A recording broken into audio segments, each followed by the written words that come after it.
48 Laws of Power. Law 18. Do not build fortresses to protect yourself. Isolation is dangerous. Judgment. The world is dangerous and enemies are everywhere.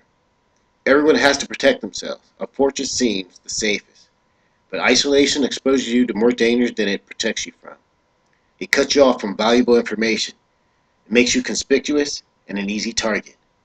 Better to circulate among people, find allies, mingle. You are shielded from enemies by the crowd.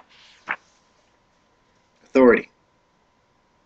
A good and wise prince, desirous of maintaining that character, and to avoid giving the opportunity to his sons to become oppressive, will never build fortresses, so that they may place their reliance upon the goodwill of their subjects, and not upon the strength of citadels.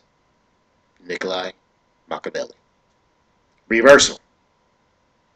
It is hardly ever right and propitious to choose isolation.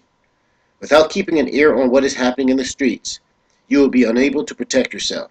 About the only thing that constant human contact cannot facilitate is thought. The weight of society's pressures to conform and the lack of distance from other people can make it impossible to think clearly about what is going on around you. As a temporary recourse, then isolation can help you to gain perspective.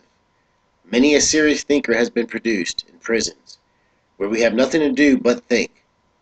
Machiavelli could write The Prince only once he found himself in exile and isolated on a farm, far from the political intrigues of Florence. The danger is, however, that this kind of isolation will sire all kinds of strange and perverted ideas. You may gain perspective on the larger picture, but you lose a sense of your own smallness and limitations. Also, the more isolated you are, the harder it is to break out of your isolation when you choose to. It sinks you deep into the quicksand without you noticing. If you need time to think, then choose isolation only as a last resort, and only in a small doses. Be careful to keep your way back into society open. Law 18.